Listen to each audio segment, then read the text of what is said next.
జరిగిన ఒక చిన్న లోపం ఏమంటే ఏదైతే ఉపసంఘాలు జరిపోయినప్పుడు మళ్ళీ ఆమె చాలా అంగీకరించి ఆమె కూడా లెటర్ ప్యాడ్లో ఈ గ్రామాలనే మెన్షన్ చేసింది. అంటే డణాపురం ప్రాంతంలో ఉన్న 6 గ్రామాలను మేము కలపడము తప్పని కూడా మేము చెప్తున్నాం. అది అశాస్త్రీయము. మేము మొదటి నమస్తే నమస్తే సార్, పెద్దారవాణం మండలం దర్దాపు అంటే కొంతవరకు అయినట్లు జనాలు కూడా అంటే గ్రామస్తులు చాలా సంతోషపడ్డారు. చాలా మంది కృతజ్ఞతలు కూడా తెలుపుతున్నారు.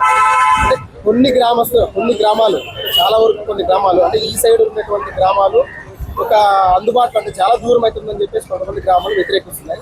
దీన్ని ఏ రకంగా తీసుకోవచ్చు? అంటే గతంలో ఇచ్చిన లెటర్స్ కూడా ఏదైనా ఆ గ్రామాల పేర్లు ఇచ్చారా, లేదంటే ఎవరు ఇచ్చారని చెప్పేసి ఏ రకంగా ప్రజలు తీసుకోవాలి సార్? మిత్రులారా, మీరు చాలా మంచి క్వశ్చన్ అడిగారు. మేము ఉద్యమం స్టార్ట్ చేసినప్పుడు 5/9/25 పెద్దలంలో బహిరంగ సభ చేశాం. అంతకుముందు మేము ఏ గ్రామాలైతే కలపాలనుకున్నామో 10 గ్రామాల్లో విస్తృతంగా పర్యటించి ఆ గ్రామాల సర్పంచులు దాదాపు 2 తప్ప అందరూ కూడా తీర్మానాలు ఇచ్చారు. ప్రజలకు ఒప్పించి వాళ్ళ సంఘీభావంతో జరిపిన బహిరంగ సభలో మేము కోరింది ఆదోని మండలాన్ని 4 మండలాలుగా విభజించాలి, అదేవిధంగా ఆదోని జిల్లా చేయాలనేటువంటి డిమాండ్తోనే మేము బహిరంగ సభలో చెప్పడం జరిగింది. బహిరంగ సభ తీర్మానం కూడా అదే చేసింది. గౌరవ శాసనసభ్యులు దీనికి నా పూర్తి మద్దతు ఉంటుంది. అవసరమైతే ఆమరణ నిరాధ్య కూడా సిద్ధమని చెప్పడం అనేటువంటి చాలా ప్రోత్సాహం ఇచ్చిన తర్వాత మేము ఈ కార్యక్రమాన్ని ముందుకు తీసుకుపోదాం అనుకున్న సందర్భంలో మాకు జరిగిన ఒక చిన్న లోపం ఏమంటే ఏదైతే ఉపసంఘం ఉందో ఆ ఉపసంఘం 29/8/25 రాలేదు సార్. అది ఎందుకు రాలేదో తెలియదు, కానీ వాయిదా పడింది అని చెప్పేసి రంజిత్ భాషా గారు ప్రకటించిన తర్వాత ఇది జరిగింది. తర్వాత మేము కలెక్టర్ గారిని, స్థానిక మంత్రి భరత్ గారిని కలిసి మా శాసనసభ సమావేశాలు జరిగే సందర్భంలో మేము మా ఎమ్మెల్యే గారితో, అదేవిధంగా మా కురుబ కార్పొరేషన్ చైర్మన్ దేవేంద్ర సాయంతో ఉపసంఘం ఉన్న మంత్రులను కలవడం జరిగింది సార్. వాళ్లకు మేము ఇచ్చిన కరపత్రము కూడా సాక్షాత్తుగా ఉంది. ఇప్పుడు కూడా సాక్ష్యము. మేము అడిగింది పెద్దారివాణం, సంతేకూలూరు, ఎడవల్లి, బొలదూరు, చిన్నారివాణం, చిన్నగోనె, హనవాడ్ ఈ 7 గ్రామాల ఆదోని మండలము. అదేవిధంగా ఒలగుంద మండలంలోని వందబాగిలి, గెజ్జేళ్ళి, ఎండిహళ్ళి, లింగళదాಳು, పెద్దగోనెహాಳು, అదేవిధంగా కౌతాళంలోని కుంటనాడు. ఈ 6+7 దీనికి మాకు స్పష్టమైన కారణాలు ఉన్నాయి. ఈ పొరుగు గ్రామాల భూములన్నీ కూడా మా దాంట్లో ఉన్నాయి. మాది జిల్లాలోనే బద్దికేర తర్వాత అతి పెద్ద విస్తీర్ణంగా 12,000 ఎకరాలు 1300 సర్వేలు ఉన్న పెద్ద గ్రామం. ఈ గ్రామాల రైతులకు వాళ్ళ విధంగా సంబంధాలు ఉన్నాయి. అదేవిధంగా కుంటనాడు తీసుకుంటే చాలా మందికి తెలియదు. గత 10 దశాబ్దాలుగా వాళ్ళు మా సొసైటీ సభ్యులు. ఇప్పుడు కూడా ఈ రోజు కూడా మా సహకార సంఘంలో పేరుకు కౌతాళ మండలంలో ఉన్నా కూడా ఇక్కడే వెళ్తున్నారు. కాబట్టి ఈ గ్రామాల యొక్క అవసరాలు గుర్తించి మేము పర్యటనలో ప్రధానంగా తీసుకున్నది నీటి సాగు విషయం సార్. అది దయచేసి మనం చేస్తున్నాము. మేము ఎంచుకున్న గెజ్జల్లి గ్రామము బండ్రాల నుంచి ఆంధ్రాలో ఎంటర్ అవుతుంది. అక్కడ అచ్చోటి డిస్ట్రిబ్యూటర్ ఉంది. తర్వాత మా కుంటునాడ దగ్గర టీఎస్ డిస్ట్రిబ్యూటరీ. ఇది మొత్తం కూడా బోర్డు ఆధీనంలో ఉంది. చాలా మందికి తెలుసు. గతంలో మేము పనిచేస్తాం, రామస్వామి గారు ఇప్పుడు పనిచేస్తున్నారు, చాలా మంది పనిచేస్తున్నారు. ఇక్కడ మనకు బోర్డు వారి నిర్వాహకంలో మనకు కొంత ఇబ్బందులు ఎదుర్కొంటున్నాం. కాబట్టి మేము వేదవతికి కేటాయించిన నీటిని భవిష్యత్తులో కర్ణాటక ప్రాంత రైతులతో సఖ్యతతో హగరే నుంచి లిఫ్ట్ ఇరిగేషన్ కూడా అవకాశం ఉంది. కాబట్టి ఈ గ్రామాలు ఒక మండలంగా ఏర్పడితే ఒక సాగునీటికి ఒక చుక్కానిగా పనిచేసే అవకాశం ఉంది. రైతులకు ఇంకా సాగు సౌకర్యం పెంచే అవకాశం ఉద్దేశంతోనే ఈ మండలాల్లో ఈ గ్రామాల కల్పన కూడడం జరిగింది.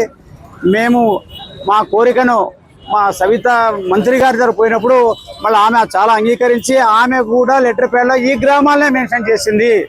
కాబట్టి ఇప్పుడు ఏదైతే మనకు విభజన వచ్చిన తర్వాత మండలంలో తెలిపంటే డణాపురం ప్రాంతంలో ఉన్న 6 గ్రామాలను మేము కలపడము తప్పని కూడా మేము చెప్తున్నాం. అది అశాస్త్రీయము. మేము మొదటి నుంచి కూడా మండల విభజన శాస్త్రీయంగా లేదు, జిల్లా విభజన శాస్త్రీయంగా లేదు అని మేము శ్రీబాగుడంబడిక నుంచి కూడా అన్యాయాన్ని ప్రతి ఒక్కరికి చెప్తున్నాం సార్. ఆ ఉద్దేశంతో ఇక్కడ ఏదో పొరపాటున కొంతమంది అపార్థాలు తీసుకొని కొందరు వ్యక్తిగా అన్నారంట. వ్యక్తిగా అంటే నేను ఏమేదైనా బాధపడదో నేను ఏమి చేయలేదు. మేము ఎట్లా చెప్తాం సార్? మండలాల మేము చెప్పింది ఈ గ్రామాలే 7, 6, 13 ఇప్పటికి కూడా 13 గ్రామాలే మంచిదని ఇప్పుడు కలెక్టర్ గారు కూడా కలిసి రేపు మళ్ళీ మేము అర్జీ ఇస్తున్నాము. అందులో కూడా ఈ సాగునీటి అంశాన్ని ప్రత్యేకంగా ఇప్పటికి కూడా మా ప్రాంతంలో ఇంకా సాగునీరు అందనటువంటి ఆయకట్టు ఉండే చెప్పడం కూడా చింతిస్తున్నాం. మేమైతే ప్రధానంగా నీటి మీద పనిచేయడానికి ప్రత్యేకంగా పెద్దొండ మండలం పనికొస్తుంది. మేము ఎంచుకున్న గ్రామాలన్నీ కూడా ఎల్ఎల్సికి మన లెఫ్ట్ సైడే ఉన్నాయి సార్. అవతల ఒక్కటి కూడా మేము అడగలేదు. సరే వాళ్ళు కలిపినారనేటువంటిది నిన్న చెప్తే మన సారు ఇప్పుడు ఆర్డీఓగా వివరిస్తున్న సబ్ కలెక్టర్ గారు ఏమని చెప్పారంటే ఇది డ్రాఫ్ట్ నోటిఫికేషనే. ఆ రోజు ఇంకొకటి భాగస్వాముల సదస్సులో మేము పోయినాం సార్. ఆ రోజు కూడా మేము మ్యాప్ వేసి చూపించిన సార్ మా మండలానికి ఈ గ్రామాలు కావాలని కూడా చెప్పడం జరిగింది. దాన్ని కూడా సబ్ కలెక్టర్ అంగీకరించినారు. మేము 42 గ్రామాల ప్రజలకు మొక్కి చెప్తున్నాము. మేము స్వార్థంతో కానీ లేకపోతే కక్షతో కానీ చేసింది ఏమీ లేదు. ఇప్పటికీ కూడా పెద్ద తుమ్మలం మండలం ఏర్పాటు చేయాలని, ఆదోని అర్బన్ ఆదోని రూరల్ మండలం కూడా ఏర్పాటు చేయాలని కోరుతున్నాం. ఎందుకంటే ప్రభుత్వమే ప్రకటించిన 29 + 17 46 గ్రామాలు రాష్ట్రంలో ఎక్కడ లేవు. 40 గ్రామాలతోడు 42 వార్డులు ఉన్నందుకు ఒకే తహసీల్దారు. ఈ దుస్థితి పోవాలంటే ప్రభుత్వం 4 మండలాలు చేయాల్సిందే, ఆదోని జిల్లా ఇవ్వాల్సిందే. ఈ విషయంలో మేమైతే సగర్వంగా చెప్పుకుంటున్నాం. 5 నియోజకవర్గాల్లో కూడా మేమే ముందుండి జిల్లా నిధులు తెచ్చినని చెప్పడానికి గర్విస్తున్నాం. ఇక్కడ మేము టెంట్ వేసింది కూడా మేమే చెప్పడానికి కూడా సగర్వంగా వినయపూర్వకంగా మనం చేస్తున్నాం. మాకు జిల్లా కావాలి, 4 మండలాలతో కూడిన ఆదోని మండలం కావాలి. ఇది మా ప్రధానమైన కోరిక. ఏ గ్రామస్తులు కూడా దయచేసి అపార్థం చేసుకొని కొన్ని సందర్భాల్లో బలవంతంగా కూడా వాళ్ళని అడ్డం పేర్చిన పరిస్థితులు ఉన్నాయంట. దానికి చింతిస్తున్నాం. మేము మాత్రం ఖచ్చితంగా ఈ ప్రజల కోరికనే ముందుంచాం తప్ప మేము స్వార్థంతో కానీ మా గ్రామం ఏమో చేసుకోవాలని కానీ చేయలేదు సార్. ఖచ్చితంగా దయచేసి ఈ గ్రామాల ప్రజలు ఏవైతే ఉన్నారో గణేకలు కానివ్వండి, ఇక్కడ ఇవి కానివ్వండి, మేము కోరలేదు. ఎల్ఎల్సి యువతల గ్రామాలే కోరినాము. కానీ ప్రభుత్వం అది ఏ రకంగా స్పందించి వాళ్ళు చేశారో ఈ విషయంలో అధికారులు కూడా తొందరపాటు పడినారని చెప్పేసి మేమైతే నిర్ణయిస్తున్నాం. ఎందుకంటే అధికారులు మమ్మల్ని కూడా ఏం చేస్తారని చెప్పేసి.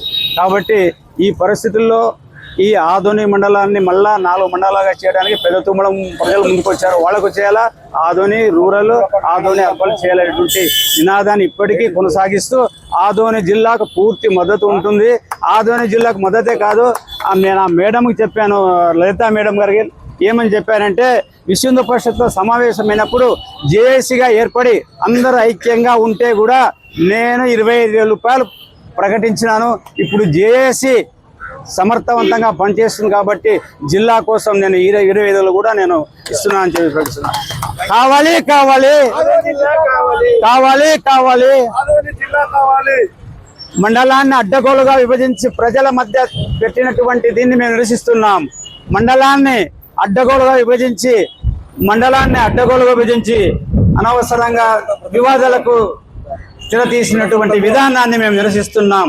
మాకు 4 మండలాలతో కూడిన ఆదోని మండలాలు, అదేవిధంగా ఆదోని జిల్లా కావాలి, సాధిస్తామని చెప్తూ నా యొక్క అంటే ఏమైతే మా మీద అపార్థాలు చేస్తారో వాళ్ళందరూ కూడా సమయం చేస్తున్నాం. ఇప్పటికి కూడా మేము ప్రజల తరఫునే ఉన్నాం. ఎప్పటికీ ప్రజల తరఫునే జగన్మోహన్ రెడ్డి మంచి చేసినా, మోదీ మంచి చేసినా, చంద్రబాబు మంచి చేసినా అందరినీ మేము అదేవిధంగా వాళ్ళ తప్పు చేసే నిలదీస్తాం. చంద్రబాబును కూడా కోరేది ఏమిటంటే, అయ్యా జిల్లాలు చేస్తానని నీవే ప్రకటించావు కాబట్టి నీ మీద గురుతరమైన బాధ్యత ఉంది కాబట్టి దీన్ని జిల్లా ప్రకటించాల్సిందే అని చెప్పేసి మరీ కూటమి ప్రభుత్వంలో ఉన్నటువంటి పవన్ కళ్యాణ్ గారిని, చంద్రబాబు గారిని, అదేవిధంగా జిల్లా మంత్రి మన భరత్ గారిని, మా స్థానిక ఎమ్మెల్యేను, బీజేపీ అధ్యక్షులు, రాష్ట్ర అధ్యక్షులను కోరుతున్నాం. ఆదోని గనక జిల్లా చేయకపోతే రేపు స్థానిక సంస్థల ఎన్నికల్లో రకరకాల పరిస్థితులు వస్తాయి. మేము కూడా ప్రకటించినప్పుడు ఆదోని పెద్దొండ మండలం కాకపోతే స్థానిక సంస్థల ఎన్నికలు బహిష్కరిస్తామని అదే విధంగా అనుభవిస్తారు. ఖచ్చితంగా ఆదోని మున్సిపాలిటీలో ఎలక్షన్లు జరగవని చెప్పేసి నేను సభకు చెప్తున్నా. ఖచ్చితంగా ఇప్పుడు జనాలు ఇంటింటికి పోయి చెప్తాను, పక్కనే కృష్ణమూర్తి గారు చెప్తున్నారు, ఇది అంటుకుంటుంది. స్థానిక సంస్థల ఎన్నికల్లో మీరు ప్రజా ఆగ్రహం చూడకముందే జిల్లాను ప్రకటించి తీరాలని చెప్పి సవినయంగా ప్రభుత్వాన్ని మరీ కోరుతున్నాం. Thank you sir.